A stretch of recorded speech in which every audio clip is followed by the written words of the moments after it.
I would love to know what the word gutsy means to you. Going all in on yourself. Being you. Trying something new and scary. Uniqueness and diversity. Saying what you believe.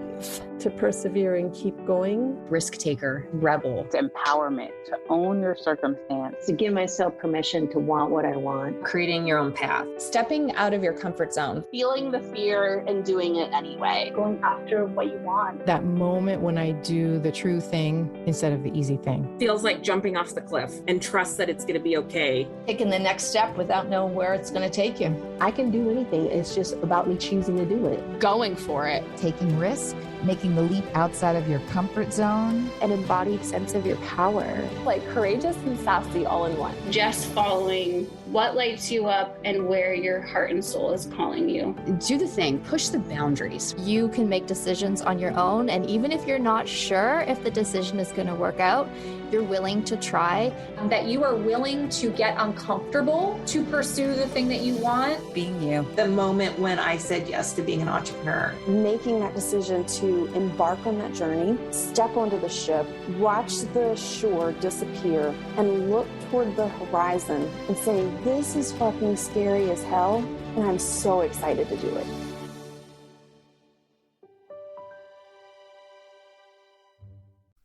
Welcome to this very special episode of the Gutsy Podcast, where we are celebrating 5 years of episodes and the 200th week of both guest and Powerback episodes. Yes, 200 guests interviewed, 200 Powerback episodes aired for a collective milestone of 400 episodes. We're going to shake this episode up a little bit and do things a little different. I'm going to share the story about how I got started and how things have changed since then.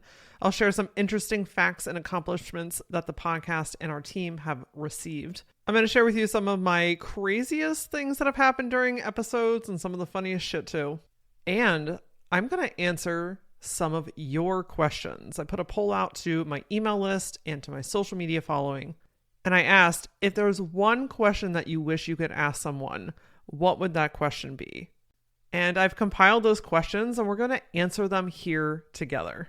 So buckle up, my friend. We're in for a real treat together today. And you know, another cause for celebration is that the Gutsy Collective officially opens up next week, which means this is the last week to sign up as a founding member before we officially launch to the public. This community combines the convenience of a podcast, the depth of a learning how-to class, and the encouragement from a like-minded community. This is an opportunity to not only learn how to get out of your own way, but to have the built-in accountability system as you do it. Look, it's not that you can't do things alone, it's that you don't have to anymore. And if you're really ready to create some momentum towards the positive changes in your world, then the Gutsy Collective is going to be like having a best friend and a coach all in one place. If you sign up between now and April 1st, you can come in as a founding member, and as a thank you for coming in early and checking things out, I'm giving you 21% off of your membership. So if you go to LauraAura.com, click on the Gutsy Collective at the top of the page and enter Founder21, all one word, at checkout, you'll save 21% for up to 1 year of membership. All right, my friend, let's get into this. So it's crazy, first of all, that we're here. You know, I can remember back when I started this podcast and how different my voice was, how different my confidence was, how different my life was. Like, so much shit can change in 5 years, as I think that we collectively all have experienced. Before I started the Gutsy Podcast, I was doing something called the Green Couch Project. So I was interviewing entrepreneurs, but in a different way. I have a literal green couch that still is in my office to this day. And I would invite entrepreneurs to come in to have raw conversations about life and business. I just remember being really alone. Like, I felt like, what's wrong with me? Why am I having these thoughts? Why are other people ahead of me? Like, definitely, what am I doing wrong in this situation? And as I started to have just very honest conversations with other people, I realized, holy shit, like, I'm actually not the only one. But if I'm feeling like the only one, then I can't possibly be the only one that thinks that they're the only one. And so I felt just really called to start interviewing these people, documenting it, recording it with audio, getting it with video, and like just really having these vulnerable conversations in an empowering way. And we did this, my team and I, we did this for a couple of years, and I freaking loved doing it. The challenge was it didn't bring in any revenue, and the cost associated with putting on that full production was fairly sizable for us at the time. And so I thought, okay, how can I do more of this but lower my costs? And by the way, if you're interested, all of those interviews still live on my YouTube channel. So in the show notes, I'll make sure to link the YouTube channel if you want to go binge them. They're shorter clips, so they're not the full length videos. But man, you want to talk about like getting right in the fucking feels. These videos, I still go back sometimes and watch them, and I just cry every single time because the stories are so raw, they're so relatable, and watching these people grow and evolve has been just an absolute joy. So when I was faced then with like, okay, how do I do more of this but lower my costs? I thought, well, maybe I could figure out how to do a podcast. At that time, podcasts were not nearly as popular as what they are right now. This was for sure pre-pandemic, and I just didn't know a lot of people. Actually, I don't think I knew anybody that had a podcast to really lean on. So of course, I became a master Googler and figured out some things and decided, yeah, I'm going to figure out how to do this, because launching a podcast allows me to do what I love, which is to have raw, honest conversations. It allows me to connect with people even beyond the zip code now. Now I can talk to people all around the world, and I can reach people even further. Like, all of this feels like a win-win situation to me. And I went to Amazon. I bought a $25 Logitech headset. I downloaded GarageBand on my computer, and I figured out how to record. And let me tell you, those early learning stages, they're messy. I had no fucking clue what I was doing. I didn't know how to use the software. Everything felt like an uphill battle. It took me hours, I'm telling you, hours to record a 45-minute episode. And I can remember being really discouraged, thinking, gosh, if it takes this much effort, I don't think I can sustain this. Like, I'm losing my spark. I'm not enjoying this. This is not a great time. But again, you know how I teach, like every moment is an opportunity to learn. I remember looking back and saying like, okay, you know what? Let me learn the shit first before I bow out of it. And if I get the system down and I still don't enjoy it, then I won't keep doing it. Turns out I got the system down and I figured out how to do it, and my passion for it exploded into the like most beautiful fireworks show you've ever seen. And when I first started recording episodes, they were scripted. I mean, scripted. My own words, of course. I'm typing them out. I remember like I would write out the whole thing, which is part of what took so freaking long to record these episodes, because I'm like, I have to have it all mapped out. I have to have all the details. I'm going to bullet point everything. Like everything's going to be perfect. And my gosh, the time and effort that took was really draining for me. And after a little while, I found that I have this tendency to just tap into words and energy in the moment. And I feel way more free flowing when I allow myself to do that versus to follow a script. Every once in a while, somebody will be like, I found your podcast and I'm starting from episode 1. And there's a little part of me that cringes for a second because I'm like, oh no, like those aren't very good. Like start right now. It's so much better. I've grown. I've changed so much. And then I think, you know what? Good for you. 1, you're going to hear an incredible evolution over the next 200 episodes. But 2, without day 1, Laura Podcasting, there wouldn't be episode 200, Laura Podcasting. The only way that I have built my confidence, my tone, have really just empowered myself to embrace myself through this show, which has pleasantly bled out into everything that I do, is because I gave myself the chance and the opportunity to start. So I might still cringe for like a second and a half, but then I'm like, you know what?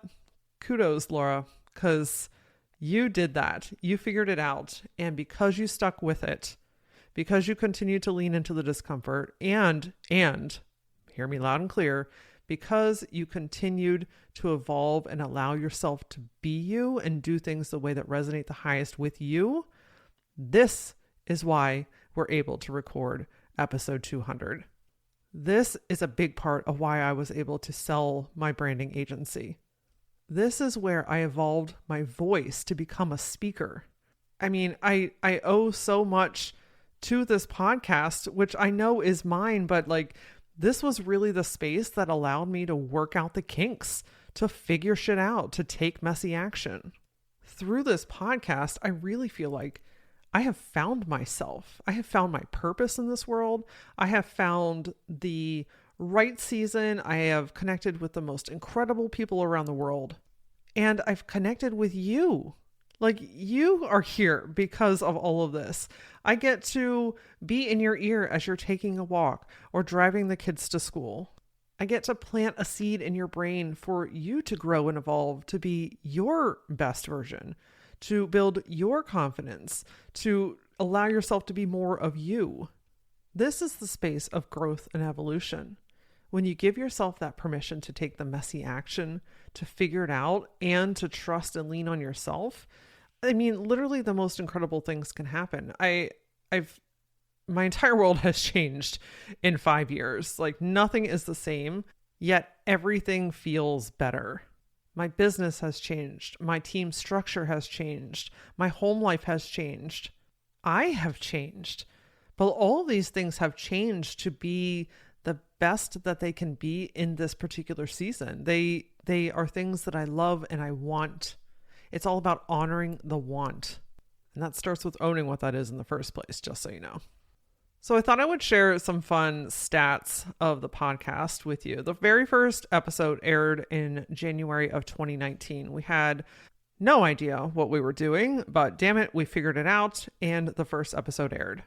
Since then, we have grown to receive 110,000 downloads in 142 countries, including 4,654 cities. Our top countries for downloads are the US, which is where I'm located, the UK, Canada, and Australia. Also, total side note, I connect with so many people in Australia, it kind of blows my mind sometimes. I just feel very called that someday I'm going to end up there for something. The top 3 cities that listen to the Gutsy Podcast are located in Maryland, Pennsylvania, and Montana. I was surprised. So hello, Montana. Maryland and Pennsylvania, I wasn't as surprised because that's where I'm from. But Montana, hello everyone over there.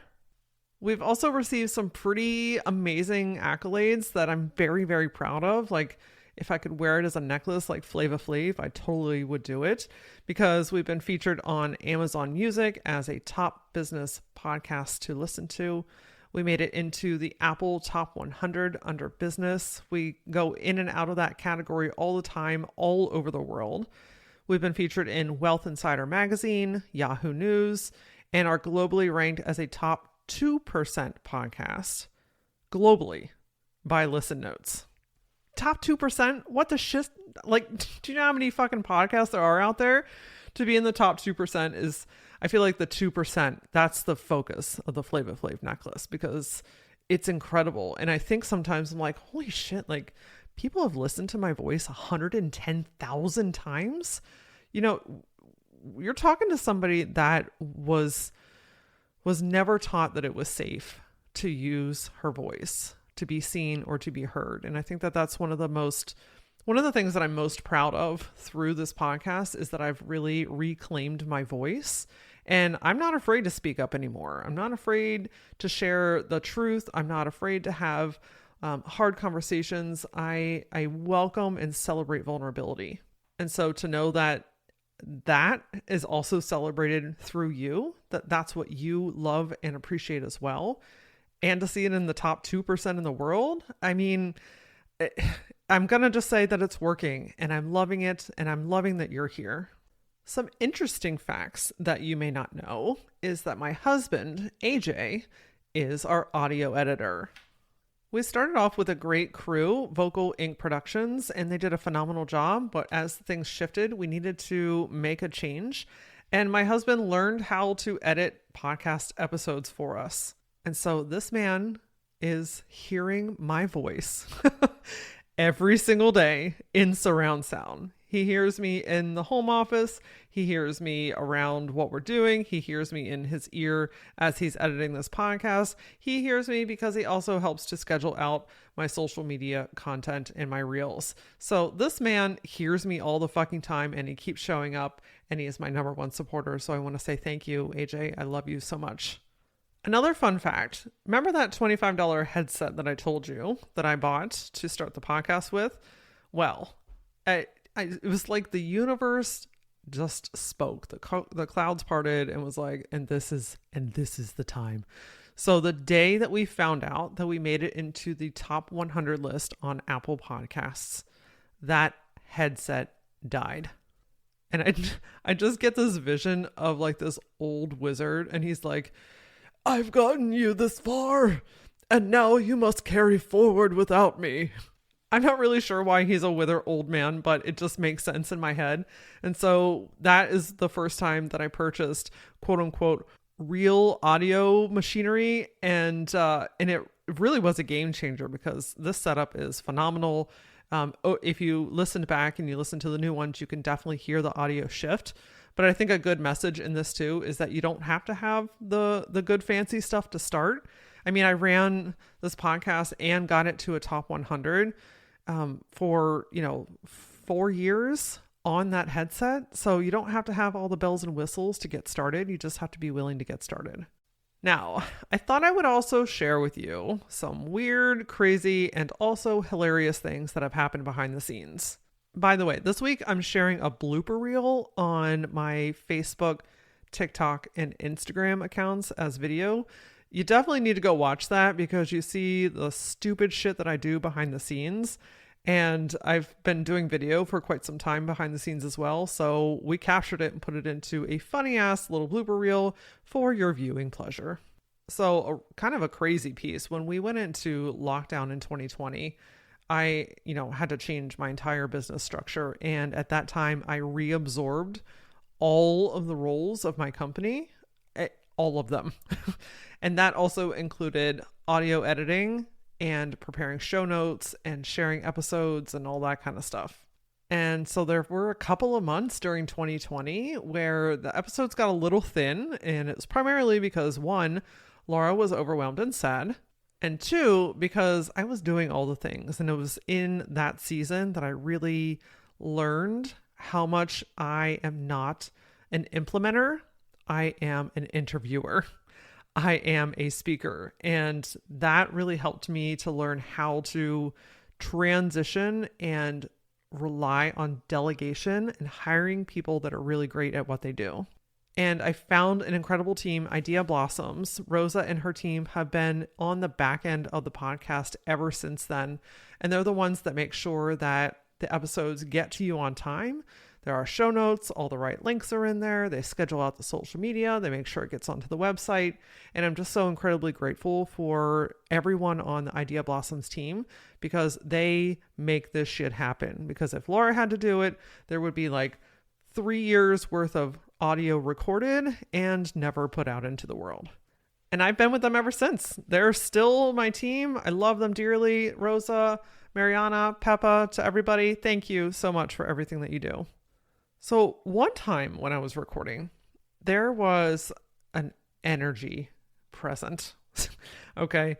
So I'm very intuitively inclined. Energetics is a big part of my world. And more often than not, I connect with a lot of energetic people as well. It's just a natural synergy, right?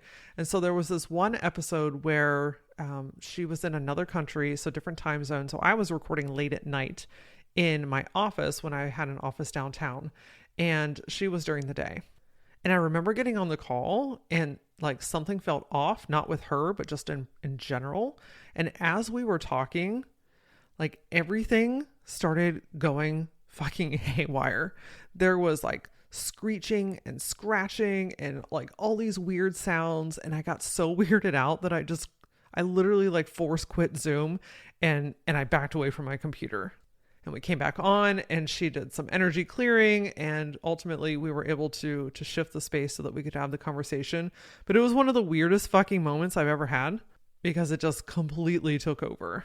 Another time I needed to record at home. It was during the summer. My son had something going on and I was using the headset at that time. So I was pretty flexible with where I could record.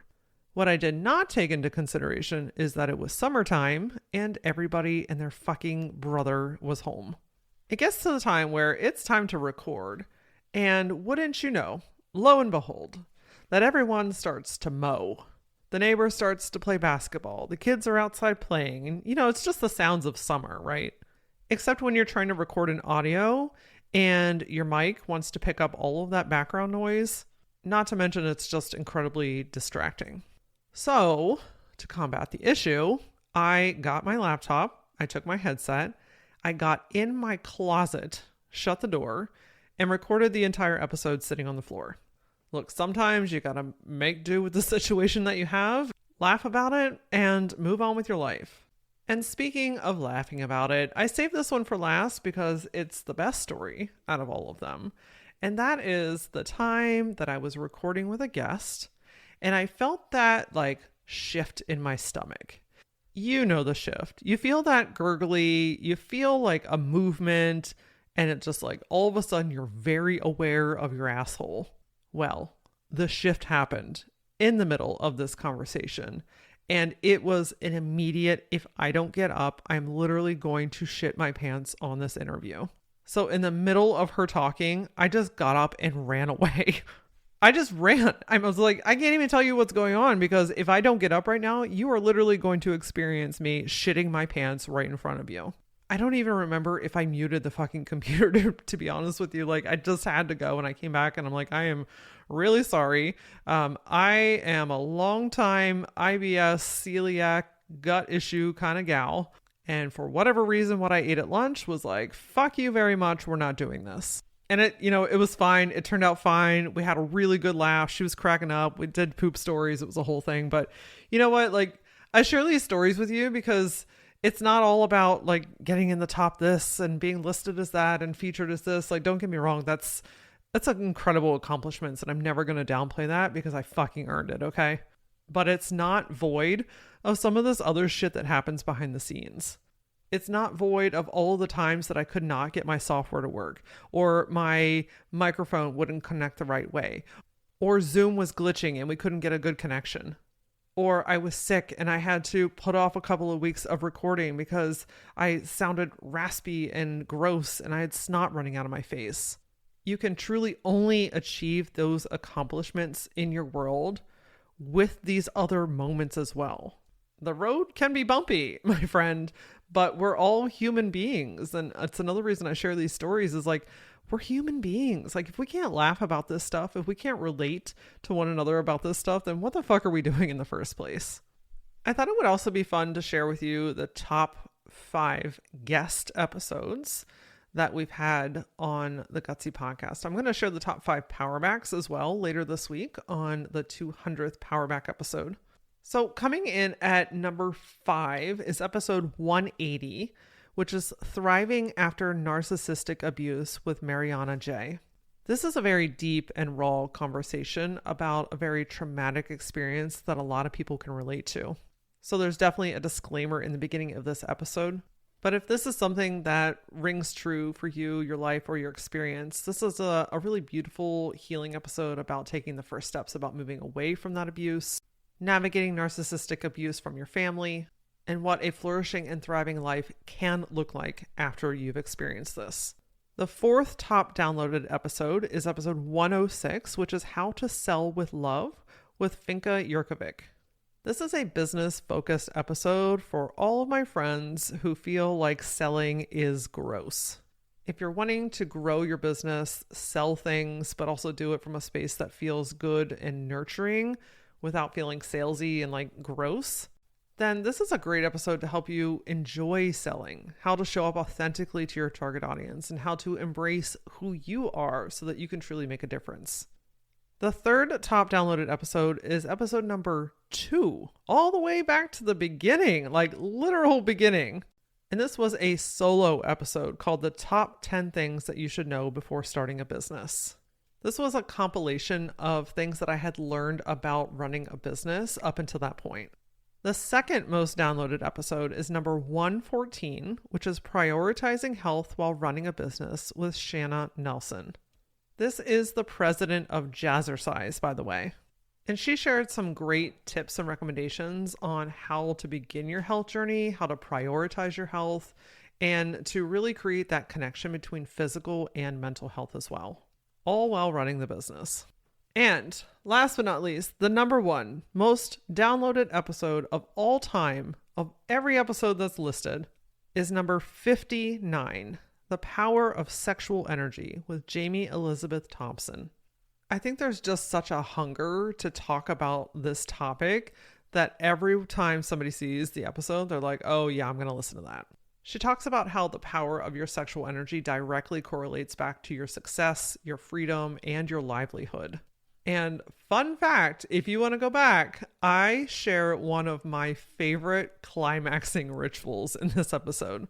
I mean, there is no topic left unturned here. Over the last 5 years and 200 guest episodes and 200 Powerback episodes, look, we're celebrating week 200, not episode 200, because technically there are 400 of these bad boys.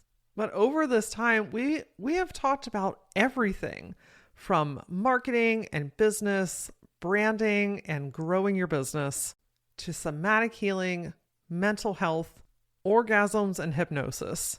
This show is all about creating space for real, honest conversations, the things that we're all thinking and feeling in our head and wish we had somewhere to go to talk about them. That's what we're doing here.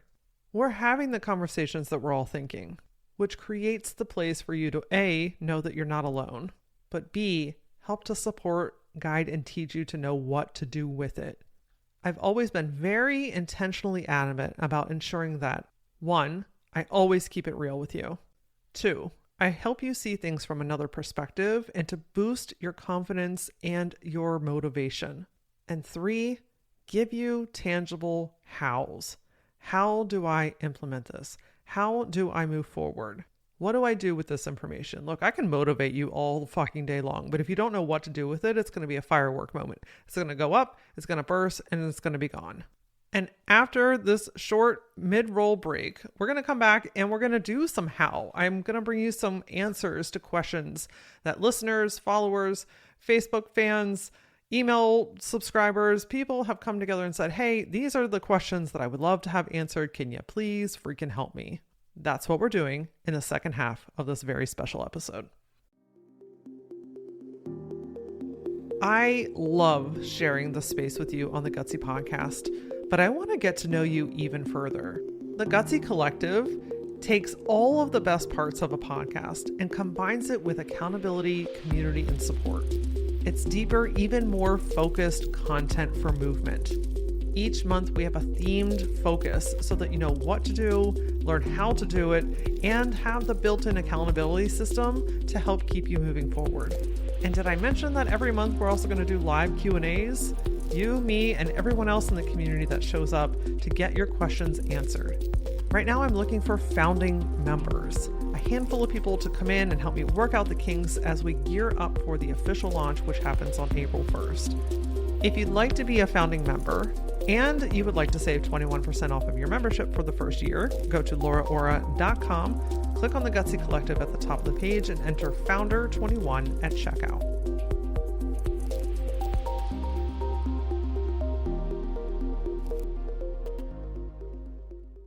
All right, Starshine, let's roll up the sleeves. Let's answer some questions here.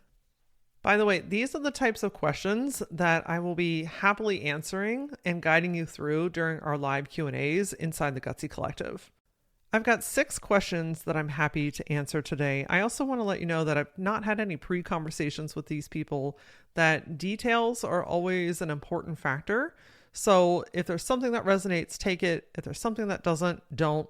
The goal of this exercise is to bring a little bit of clarity to something that has been bugging these amazing, vulnerable, and powerful people that have stepped forward to say, hey, I need some help. The first question comes from Sammy Flynn from Fairy Camera Lady. And Sammy asks, how do you get over being afraid of being wealthy? This boils down to the fear of success. I'm scared to succeed It's mostly numbers are not my thing, and I'm not super organized, but I'm getting there. First of all, kudos for owning this conversation, Sammy. I think that the fear of success is something that's not talked about nearly as much as the fear of failure, because the initial mindset is, why on earth would I be afraid of actually succeeding? The right money, the right opportunities, I'm doing what I want to do. Like, why on earth would I shy away from that? Why would I have fear around that? And so that's actually the first part of my answer, is to ditch the concept that there's something wrong with you if this is true for you as well. Because what's often happening behind the scenes is, how am I going to handle this? It's not that you're afraid of having the success. It's that you're afraid of what will come along with it. What am I going to have to sacrifice? I'm already tired. How am I going to handle more? In Sammy's case, sharing about numbers not being my thing, if I'm not certain about the numbers now, how am I going to understand them then? Is this going to take up all of my time? How am I going to be in a million different places? What if I let people down because there's too much stuff going on? The fear of success, more often than not, is rooted in the fear of how you'll handle it. And it can also be rooted in the fear of, what are people going to think of me when I am successful? You're not the same person. You've changed. You don't have as much time for me. The narratives, the stories from other people, they tend to get into your head, and then they grow like fucking dandelions in your brain. And not the pretty dandelions, the ones that just like randomly pop up by the millions the day after you've mowed, which are pretty in their own way, but you get my point here. So how do you get over your fear of success? You have to first ask yourself, what am I afraid of in the first place? What do I fear will happen if I become successful? Because without honing down in and really understanding what it is that you're having resistance against, you'll continue to do the same patterns. And this might look like undercharging, not promoting yourself as much, pulling back from opportunities, doing a bunch of busy work so that you don't, quote unquote, have time to do the bigger things. Get very real about what you are afraid will happen when you become successful. And then the antidote to that is to write out the truth. Look at that list after you've written it down. Really absorb it and own what you're afraid of. And now you get to shift into your conscious mind and say, what is actually true and possible instead? I'm afraid it'll take up too much time. Well, what's true in that situation is that you get to dictate your day, your time, and how you spend it. You don't have to take on any more work than you want to. How am I going to handle all the responsibilities and do all this stuff? I have access to delegate things. There are incredible people all around the world that are hungry for work and love to do the thing that takes a lot of time on my plate. I'm afraid of what everyone else is going to say and think of me. The truth is, what they think is really none of my business, and I'm no longer willing to tolerate their opinion over my success. If they're truly meant to be, then they will stay and support you. And you don't have to tolerate conversations around people mocking your success. The power here is in the reframe, is coming back into yourself and reminding yourself what is actually true and or what is possible instead. Because continuing to be afraid of your own potential, to feel out of control or worried about everything and everyone else around you, is only stalling your ability to grow. You have so much to give. And with each level of growth and success, you will figure out new solutions that meet the needs of that chapter. So Sammy, and for everyone else that resonates with this, give yourself the opportunity to trust yourself, to know that you can figure it out, and that your success not only impacts you, but it impacts the people that you love the most as well. This is such a good question because so many people resonate with this, and that's why I wanted to start with it number one. Okay, the next question is from GMK, which is a Facebook follower. Hello, my friend. And that is, it's a deep question, okay? How do I find out my purpose?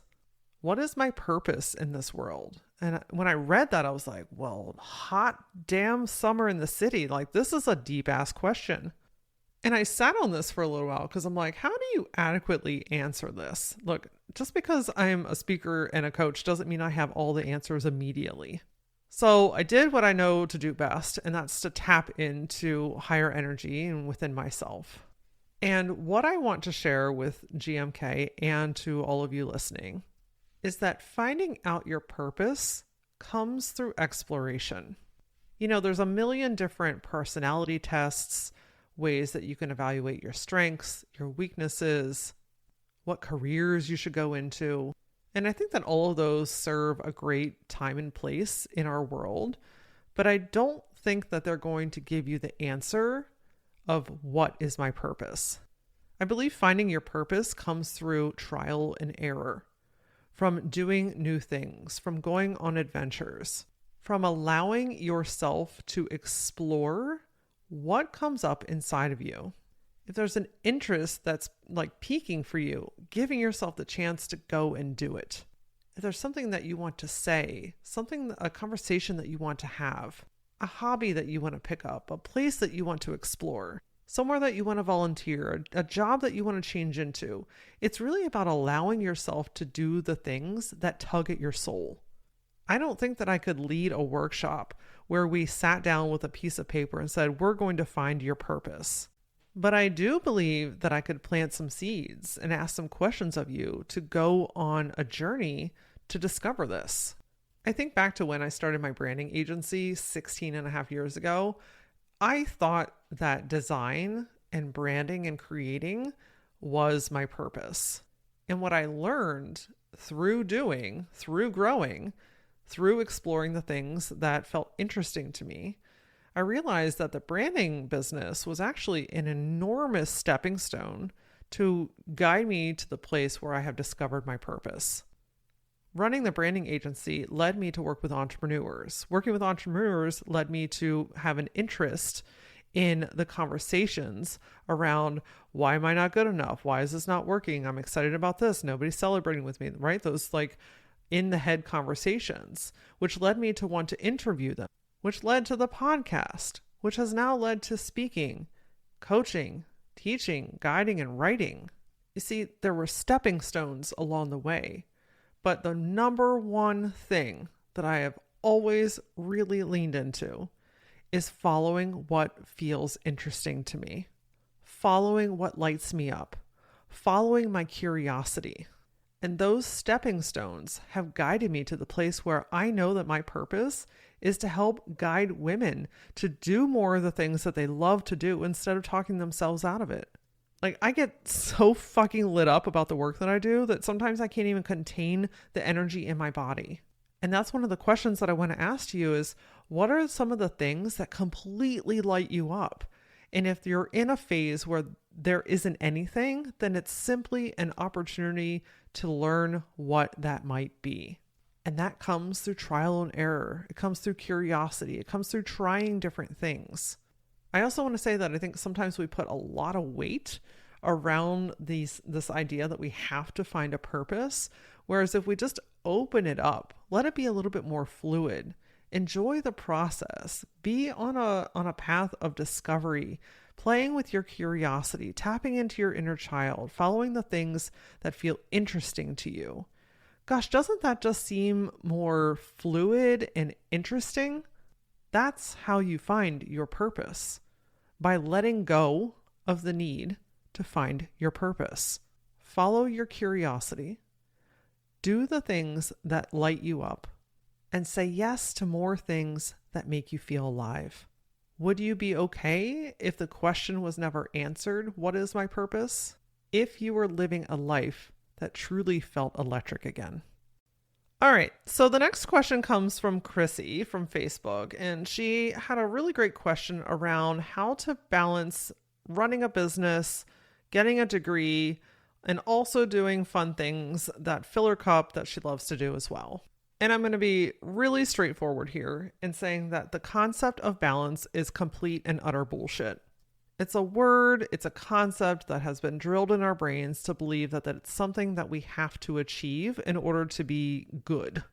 It's like running a race and seeing the finish line, yet the finish line is always moving forward. Because life happens and business happens and things pop up and plans change and like shit changes all the time. And this concept of finding balance where everything is like equally spaced, I think is really part of the fucking problem. Chrissy, I don't blame you for wanting to know how to find balance because it's been drilled into our brains for decades. So my tip for you today is to reframe the way that you're looking at this. What is it that you're truly wanting out of balance? Is it peace, organization, presence, completion? What are you looking for behind the word balance? What is the feeling or experience that you're craving through what balance could potentially give you? If you get very honest about what that answer is, then you can focus on incorporating more of that into your world. For instance, if you are like, okay, what I think I actually want from balance is to be able to focus on things. I've got way too much shit going on. There's a lot of things happening, a lot of moving pieces, and I just want to be able to focus. Well, then instead of trying to create a balance between everything by perfectly focusing on everything, what if you instead focus on being present? For instance, when you're working on your business, turn off all other distractions. Block in the time to really intentionally focus on the business. When you're working on your degree, block in the time. Focus on the degree. Put the business away. Silence your phone. When you're doing fun things, when you're exploring and you're filling your cup, focus on intentionally being present with those things. Allow yourself to enjoy them. What you're doing here instead is actually giving yourself more of the thing that you actually want. It's not about the fancy word balance and achieving something. It's about fulfilling a need that you have in your life. You're going to get things done faster. You're going to feel more fulfilled because more things are completed. You're going to feel more joy because you've just been able to experience life and situations on a deeper level. See how that equates to balance? But the approach to achieve it came from a different angle. And it takes all of that pressure off of you to achieve some unattainable level of maintaining balance in your world.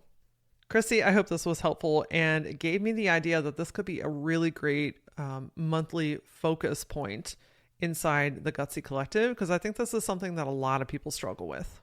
Okay, the next question comes from Carissa, who I know and adore. And her question is, how do you refine your offer and target audience when there are so many creative options you are able to offer? Feeling like a Jane of all trades in a creative ability vibe, but that's a fairly broad scope. All right, what I'm taking out of this question, Carissa, is that there are so many different options to choose from. Which one do you move forward with? And one of the reasons I chose this question to answer is because I feel like I've recently gone through this, so I might have a perspective that I can share that might be helpful. As a fellow creative, I also know that there are 4 million things that I could do at any given moment. And one of the perks of being a creative is that you can literally just create most things out of thin air in your mind. The downfall to that is that kind of is never ending. And where do you focus? Where do you put your time and your energy? And I was having this with my offers through LauraAura, through coaching, through my classes, through the Gutsy Collective. We just had like a whole bunch of shit ton of things going on. And what I found, surprise, nothing was really working because nothing had intention and focus behind it. And a recipe that I kind of created, I guess, or found within myself was finding the intersection between what does my audience need and want, and what do I feel excited about giving. So thinking about what your target audience needs and wants is a really key piece because, again, as creatives, we can go a little off the rails and come up with all kinds of shit. The challenge with that is it's not always shit that people want to buy. So when you're running a business, a key part of it is making money. And if you can lean into this, you can get to know what your target audience is hungry for. What do they need guidance for, support with? What products are they hungry for? Is there something going on in the world that you can contribute to? What is the thing or something that these people might raise their hands and be like, yes, I need that. I want that. I didn't even know that this existed, but now I'm here for it. And you can do that in a couple of different ways. And honestly, one of the most powerful is having conversation. Talk to people, call up past clients, poll your audience, talk to your people on Facebook, tap back into conversations that you've had, really listen to people. Hear what challenges they're having, hear what is missing in their world, hear what they're looking for to get them over a hump, hear what kind of product they're like, I really wish I had this. And that gives you an incredible amount of information to say, okay, here are some of the things that my audience might be interested in purchasing from me.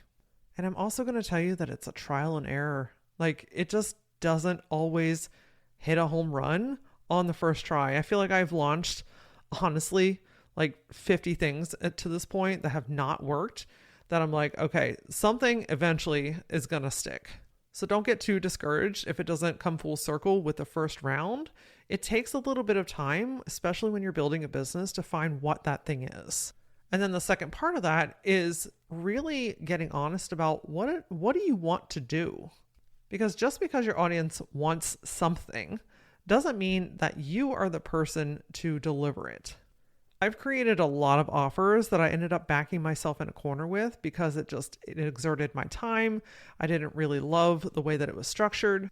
It's just not a service that I enjoyed, right? Like, I thought that it's what I wanted to do. It's what people were asking me to do. I started to do it and realized, I don't fucking like doing this. So ask yourself, like, what are some things that interest me in doing? Okay. What do I feel called to do or to try? And if you take those two sets of information and you put them together and see where they cross over, that's the solution. That's the service. That's the product. This is where you can focus your creative energy. And just because you have one thing doesn't mean you can never have more. But I have found time and time again that when I give myself the opportunity to go deep into something, to develop it, to really like give it the time that it needs to grow, or the time that it needs to tell me like, hey, this is not going to be a thing. This is where I've always seen the most success. It's when I start doing 30 different things and dividing my time and my energy that nothing works. I get discouraged and we start all over again. And if you're just a super creative person, which Carissa, I know that you are, you can also express your creativity in other ways outside of business or in other forms, right? So the Gutsy Podcast to me is a form of creative expression, but so is dancing and drawing and doodling and doing other things that allow my creative brain to really just have a space to roam without turning it into something. So give that method a try, see if that works, and give yourself the opportunity to give it time to grow some legs, to really have some sticking points, because I think that's one of the key things that are missing is not just developing the thing, but actually nurturing the thing and giving it a chance. This next question comes from Rachel, and it's another deep introspective question. And it is, what if you are reminded each day of regret? Can that be transposed or transformed? First, Rachel, I just want to give you some love, give you some space to know that this is something that a lot of people experience, that you're not alone. And whatever this situation is, it does not get to define you. I also want to remind you that you have options, you have opportunities, and that yes, absolutely, this can be transposed and transformed. Now, I also want to preface this answer with, I don't know the details of this specific situation. So I'm going to present some information that is based off of a generalized situation. The first thing that comes up when I start to think about this is the opportunity for self-acceptance. I think sometimes in these situations, we just immediately go to beating ourselves up. I could have, should have, would have type of situations. And some big emotions tend to come along with this, including guilt and shame. So if there's a heavy feeling of regret, there's likely also a heavy feeling of guilt, shame, and just feeling bad about yourself, speaking negatively to yourself. And I want to invite you to go on a self-acceptance journey, that you made the best decision that you could at the time with the information that you had at hand. that you're a human being having a human experience, and not everything is always going to go right. That this decision, this moment, this circumstance does not get to define you unless you allow it to. I know it may not feel second nature in this situation, but really being intentional about loving on yourself, about reminding yourself of these things, that you are a human and this is a human experience. Because beating yourself up, talking negatively to yourself, carrying around guilt or shame is not going to improve the situation. If anything, it's going to keep you in this kind of tornado of negativity that surrounds it. Self-acceptance allows you to release some of that, to harmonize with the situation. And it allows you to dispose of some of that really dense energy that surrounds guilt and shame. The second thing that comes up is, what did you learn from this situation? Because again, much like the guilt and shame stuff, we immediately go into like, this is wrong, everything's bad. And we forget that in literally every situation, there's an opportunity to learn and to grow. What did I learn about myself through this? Was there self-abandonment? Did I go against what I knew to be true? Did I overexert? Did I put myself in a situation I knew I didn't want to be in? This type of unpacking helps to soften this. And when you can look at this from a learning perspective, okay, maybe the moment was not an ideal way to learn this, but did you? What do you know more about yourself or the people involved? What can you take away from this? Because if you start to look at any type of situation like this through the lens of like, okay, that didn't go great, this sucks, but now I know more. I know more for myself. I understand myself more, and now I have more tools in my tool belt to know how to navigate it the next time. And this leads into, is it time to do something different? Can another decision be made? Do I need to take another step forward to work with a professional to really process this? Is it time to stop really honing in and focusing on this every day? Am I ready to grow and evolve past this? Because defining yourself through this is not going to propel you forward, but you can support yourself. You can release yourself of the dense emotion or feelings that come along with it. And it can be used as a learning experience.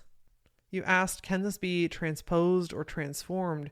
Yes, if you allow it to. And that means not making it mean so much anymore. Not keeping the death grip on what this means about you and the shame and the guilt that's come along with it. It comes with self-acceptance, self-exploration, softening, and then releasing it, allowing it to go. Is it going to always be part of your story? Yes. But you get to choose how you tell the story. Is it a tragedy or a triumph? Is it devastating or was it a turning point? You, my beautiful friend, get to transform this for yourself. All right, one more today, my friends. Last but not least comes from Jillian, and she asked, how do you stop being stressed about never-ending work? Oh, I hear you, my friend. How do I stop work and feel satisfied even though it's never done? Hibbity jibbity. Look, I know a lot of people are nodding their head right now like, yep, please tell me how to fucking fix this, because that to-do list is just like a Rolodex. And you know, I feel like I have a little bit of an untraditional approach to this right now, but I'm going to roll with it because that's how I do. And the question that just came running to the front of my brain and my mouth is, what are you making it mean by not being able to complete something? Ooh, let me say that again. When you don't complete this stuff, what does that mean about you? I find a lot of times when the stuff just is never done, it makes us feel like we're not good enough, we're not accomplishing anything, nothing's moving forward. And a lot of that can kind of stem back to childhood. It can stem back to something that someone has said to you. It can stem back from a comment that a prior boss has made. And so you just always consistently feel like when I'm never done, I'm never good enough. And so what if we shift the focus on how do I want to feel today? Because the reality is, if you do have an ever evolving list of things to do, if the work just continues, right? Like parenthood, for instance, comes to mind.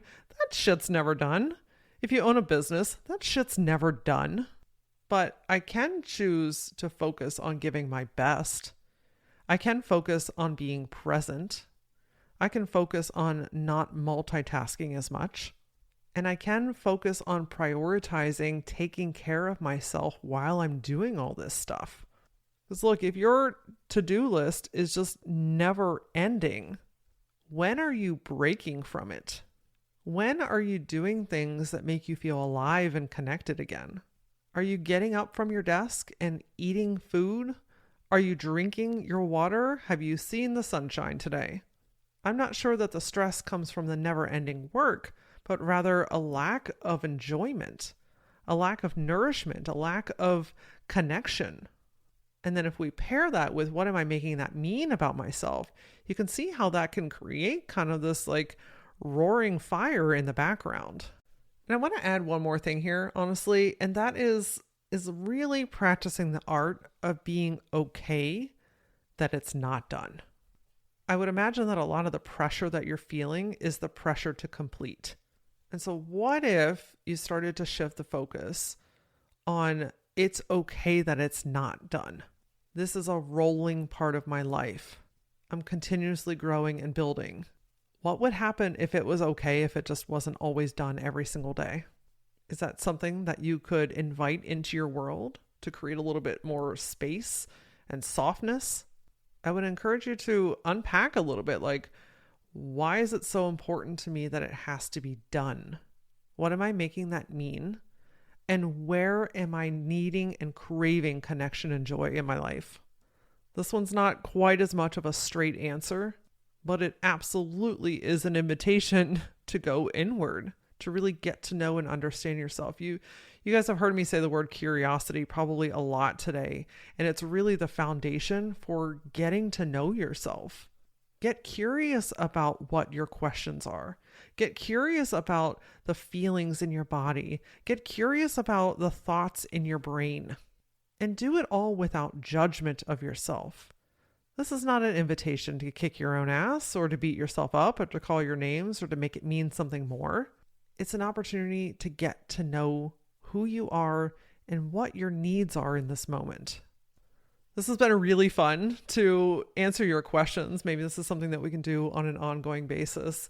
And last but not least here, I just want to say thank you. Thank you to you, the listener, for the subscriber, to the person that follows me on one or all of my platforms, to the person that is commenting and sharing. I do truly see you. I look at the number and I see that there are people behind this. I see that you love the raw conversation. I see that you love the tangible ways that we can take action together. And I just want you to know how much I appreciate you. Because I could have created a podcast over the last 5 years that no one listened to, but you continue to show up. You continue to share. You continue to say, hey, friend, I've got this podcast I listen to. You absolutely need to hear Laura. She's a fucking hoot. And I know that you're implementing, you're taking action, whether it's a small, tiny thing or you've made big leaps. Any change towards living a life that feels more aligned and fulfilled with you is a fucking win in my book. So I want to thank you for making the last 5 years possible.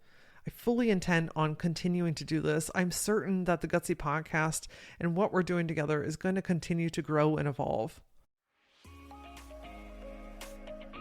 And I know, I just truly deeply know, deep down in my soul, that we're creating some magic together inside the Gutsy Collective where we're taking this energy and amplifying it in person even more. And when I say in person, I mean over electronics, but who knows? Let's do some fucking in-person shit too, because you know what? I love a good hug and I'm missing some hugs. Thank you for being a part of this journey, whether you started with me on episode 1 or you just found me today. You are the reason that this show gets to continue to grow on.